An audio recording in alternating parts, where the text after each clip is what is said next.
My fellow Nerdikins, welcome back to another episode of That's So Nerdy. Today I have a post-set 14 Mechikabura for you. And I made just really one minor change to the deck from really its archetype. But I really like how it works out as like a natural floodgate. But let's go ahead and get right into the deck profile. Mechikabura, for those who don't know, on the Unawakened side, he when he swings, you search 2 Dark Dragon Balls from your life or your deck, and then place them in your hand, which is really nice because old Wish Leaders you could only search either or. So if you searched your life first and you bricked, then you had to wait one more turn to be able to search out more Dragon Balls, so that was always rough.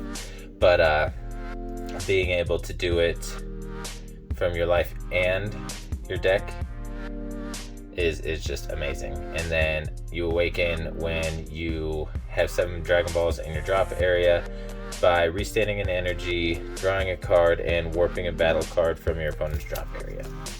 Really good for the idea of what this deck wants to do.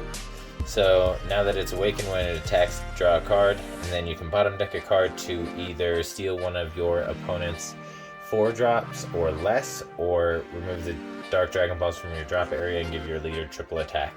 So that's really good because the auto, the draw isn't once per turn. So you give your leader triple attack, swing, draw, swing, draw, swing, draw. Really good.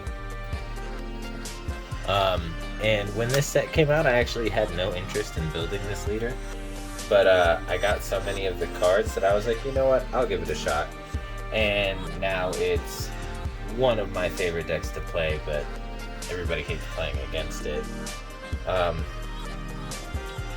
So now we're getting into the Unison package. This is really the only thing that's super spicy about the, well, not super spicy, but only thing that's spicy about this deck is this SS4 Bardock Unison.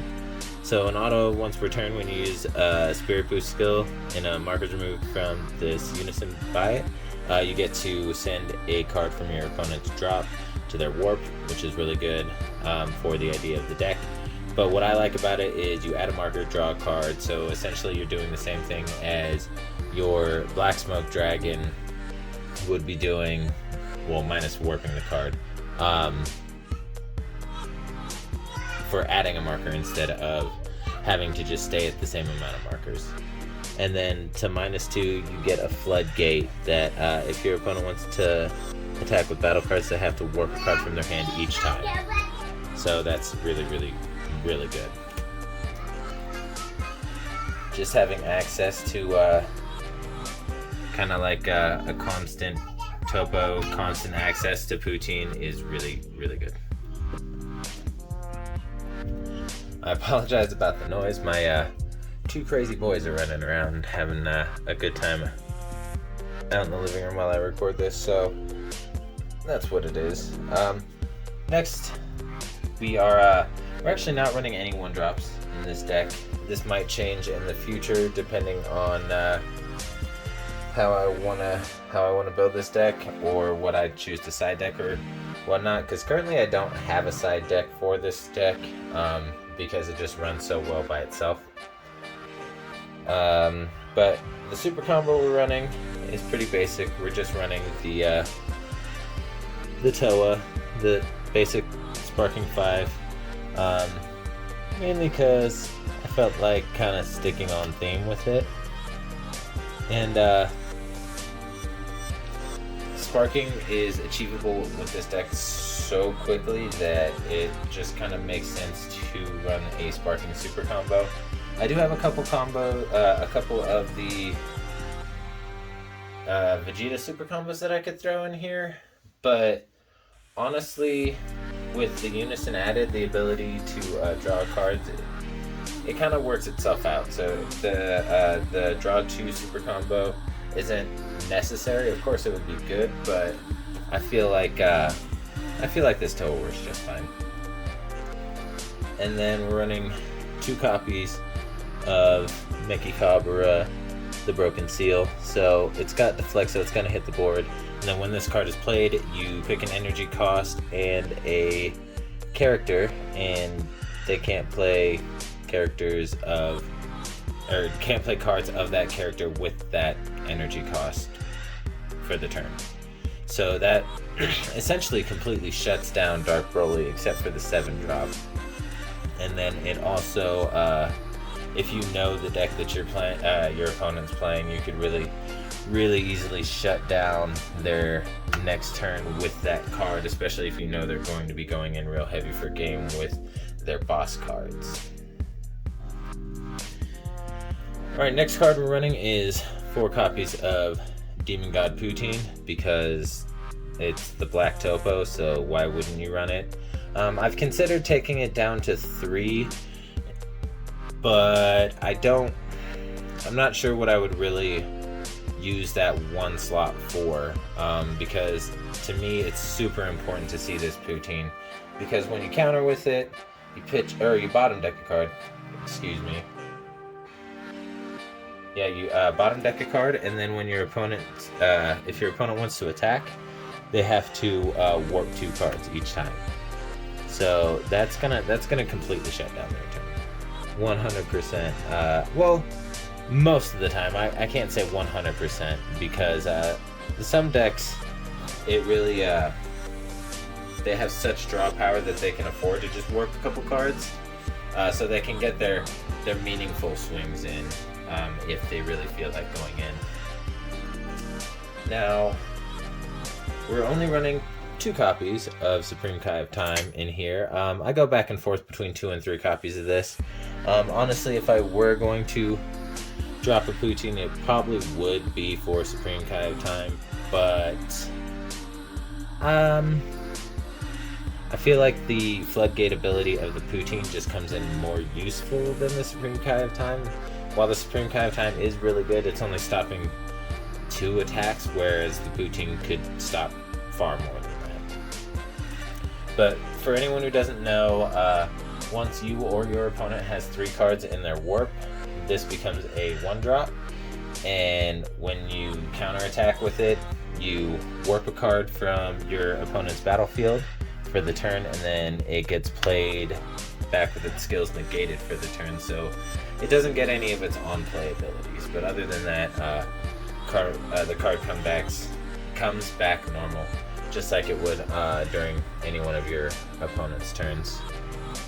Alright, and then we'll get into I guess we could say the meat and potatoes of this deck. We're running 3 Salsa the Ritual at hand. Once you have 2 Dark Dragon Balls in the deck, this becomes a 1-drop.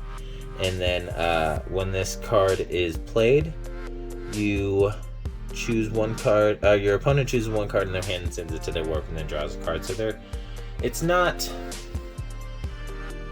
negging their hand, but it is changing the quality of their hand, which could be a good thing, could be a bad thing. You could be doing them a favor because their hand quality could be crap at the moment, or you could be really hindering them because they really wanted everything in their hand. And then the second auto ability of when this card attacks you, choose 1 of your opponent's battle cards in their drop area and send it to their warp. And then you can only do that once per turn across all copies of this card. So anyone who knows the game knows that Limit 1 is a keyword that just came out in set 14.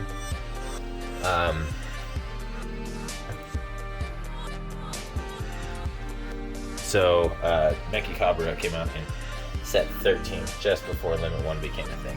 So the cards are still kind of wordy in that aspect. Alright, and then the next one, we're also running 3 copies of Shroom the Ritual at hand. This one, I forgot to mention that the Salsa, when it's played, you can also take 2 Dragon Balls from your deck and send them to your drop area. So if you haven't gotten that far with your leader skill or just drawing in general, then you're able to just play those Dragon Balls straight from your deck into your drop area. Now you don't get to activate any of their skills on the Dragon Ball, but that's fine because it's more important to awaken. there's been games I've awakened with 8 life and only been brought down to 5 with this deck, and that's because I wanted more resources. I wanted those cards that were in my life into my hand. Otherwise, I could have just countered it. This deck is super defensive, and then when the time's right, it just swings in and goes for the kill. But then now, Shroom Ritual in hand, 3 copies of this as well. It also, if you have 2 or more energy when this card attacks, your opponent chooses 1 battle card in their drop area and sends it to their warp, which again is fueling all of the abilities of the boss cards that I will be going over in a little bit. And then you choose up to 1 of their battle cards with an energy cost of 3 or less and send it to their warp. So it's some little guy spot removal, which is helpful because excuse me, some little guy spot removal is really helpful because a lot of decks want to spam out a lot of little guys with like 15k power and just swing in with a bunch of little bodies. So that's really helpful in kind of alleviating that the stress of that kind of playstyle. And then we're running 4 copies of the Toa. It does the same thing. Becomes a 1-drop when there's 2 Dragon Balls in the drop area. So you can put 2 Dragon Balls from your deck into your drop area with this. And then when this is played, you warp a battle card off the field, and then your opponent chooses 1 card in their hand and warps it, and then draws a card. So it's really nice because the warping of the card off the field, there's no energy specification, so as long as the card doesn't have barrier, you can warp anything that you want. Really, really nice. That's going to help you get rid of the big boys that have like triple strike, double strike, even quadruple strike. As long as they don't have barrier, you can boom, just pop it right off the board with this Toa for 1 energy. And then here's, I guess I wouldn't really consider it spice, but it kind of is because it didn't come out in the archetype. But it's 2 copies of the Ginyu, the Body Snatcher. The reason it's not spice is because if anybody's not running this card, at least 1 copy of this card in their deck of Mechikabura, they're not playing it right, because once you take a card with your leader's ability, you just swing with that card, pop it off the board, play out Ginyu. Well, swing with that card if it's feasible. And then use Ginyu to pop it off the board, and then that's a free 20k double strike. It does get lowered down to 10k on your opponent's turn, but that doesn't typically matter. And then we're running, the next 3 cards are just 3 1-ofs. Just a little bit of, again, I don't want to say spice because it's pretty common to see it in this deck, but it's also, well, 2 of the 3 are pretty common to see. Most people aren't running this Shenron Figure of Majesty, and I understand why, because a lot of times there are more things you want to do with your turn 4 instead of spending 4 energy to play this out. But if it's going into like a bit of a grindier game and you're just trying to go in, you play this to the board, and then if you have Sparking 5, which you always will with this deck, if you have Sparking 5, you get to draw a card and then choose 1 to either restand, how many energy? 2 energy, yeah. Either restand 2 energy, pick a battle card with 2 or less energy in your drop area and play it, or give your leader plus 5,000 in critical. And that's typically the one I will do if I'm playing out that card, if I'm using that card's ability. Unless I'm not swinging in with my leader. If I'm not swinging in with my leader, I'm restanding the energy for defensive purposes typically. And then this is the one that you can expect to see in most Mechikabura, is Shenron the Wish Granter, and that's because when it's played, you can give your leader plus 15,000 and triple strike. So with the combination of the Wish Granter, the Figure of Majesty, and the leader's ability, so what you want to do is have him on the board, play him out while the Dragon Balls are still in your drop area, and then your leader is going to then have 20,000 triple strike critical from the combination of these two. Pop the Dragon Balls from your drop area, and then your leader gets triple attack as well. So then it becomes a 35 triple strike, triple attack with critical. So that's off the walls bonkers, and most of the time if you can get that combo off, that's a game ender. You win, pretty much. I don't think I've ever gotten that combo off and not won. And then our final one is going to be Dark Mask King, Devilish Dominator. For what this card does, it's too good not to include one copy of it in here. So it plays out for 4 once you have 3 cards in your opponent's warp, which is super easy to do with this deck. With Toa being able to warp off the battlefield, with both these guys able to send cards to the warp from the drop. The leader, or not the leader's ability, what other one? Oh, and you can even, never mind, I don't remember what I was going to say. But he's got 25,000 triple strike, and then when this card attacks, send up to 2 battle cards from your opponent's drop area to their warp. And if your opponent has 10 or more cards in their warp, you restand them, so it essentially gets dual attack. And then if your opponent activates a counter skill during battle with this card, send 1 card in your opponent's life to their warp. So they crit a life to their warp if they counter against this card. And that's really good because there's no life specification for that one. So if it's their last life and they're trying to protect it with a counter, and you swing in with him, they don't have a choice. They're either going to take the life, try and combo out, or if they try and counter, then they lose.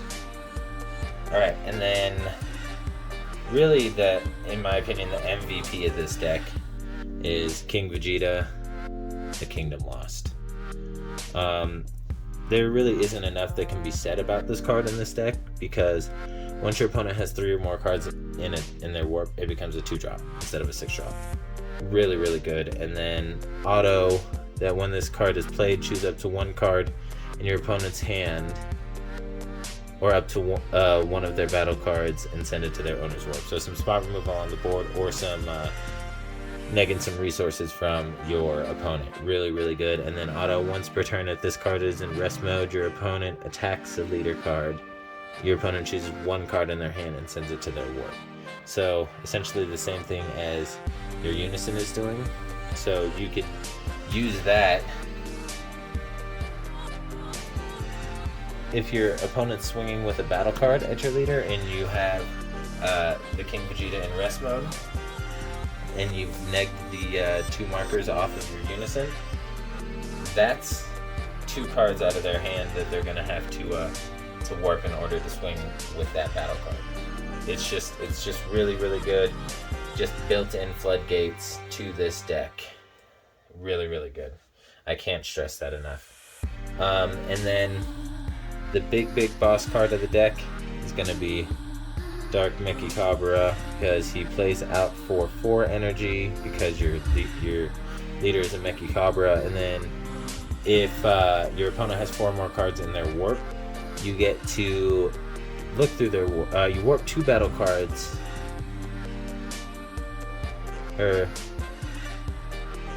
When this card is played, choose all of your opponent's battle cards and send them to their owner's warp.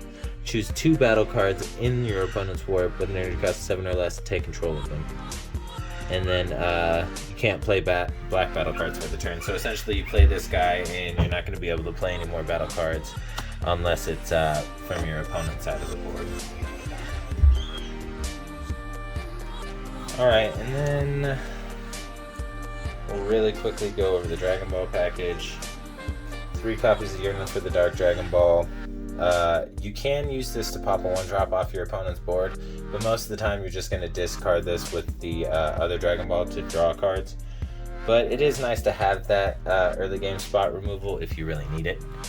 You could also do the normal Dragon Ball thing and use it during battle to give your leader plus 5,000. So, normal Dragon Ball stuff. And then 4 copies of Dark Empire Strikes Back. This one, since your leader is Mechikabura, it's free instead of being a 1-drop, and then you pitch this with either another Dragon Ball or a Demon Realm Race card, which boom, boom, boom, boom, boom, boom. Most of the deck, you get to draw 2 cards when you do that. And then we'll get into the rest of our counter package. It's going to be 4 copies of Darkness Judgment. If your opponent has 3 or more cards in their warp, you can use to activate battle on this card for free. So it's either a 1-drop counter attack, or it's a free beam. Sensu Bean, I should specify. For those who don't know what Sensu Bean is, it is one of Blue's best extra cards, hands down. What it does is it restands 2 energy and gives your leader plus 5,000 for the turn. But instead of Darkness Judgment restanding energy, it just is free and it gives your leader that plus 5,000. So it's essentially the same thing, except you're not getting the plus on the energy, but that's still not a big deal, especially with how defensive this deck already is. Just inherently, especially with Vegeta and now the addition of Bardock. And then 4 copies of Power Burst, because it is an all-black deck, so why not? It's Sparking, so you're gonna obviously reach that very quickly. Sparking is very, very, very easy to meet in this deck, and you'll pretty much always have it. And then when you play it, you get to bring a 1-drop back, which from your warp or your drop, which doesn't apply to this deck, but it having access to that free negate by being able to take a life, so you're avoiding any double strike, any triple strike, anything like that, any critical, you still gain access to those resources and things like that. Oh, I also I forgot to mention that this Toa has blockers, so there's just a little bit more added defense.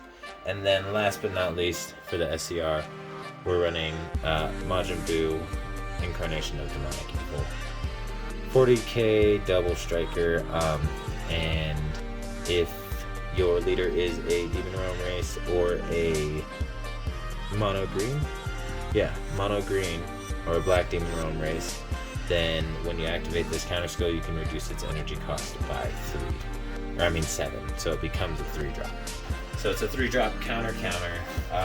You can only activate it against cards that aren't the leader, but that's really not that hard to work out. And with what you want to do in this deck, if you ever get to the point where you need to use that SCR, that SCR pretty much is going to win you the game. Alright, well, that's going to do it. If you like what you saw, like, subscribe, comment, all that good stuff. Really helps me to, grow, and any feedback is welcome. So please leave those comments and stay nerdy.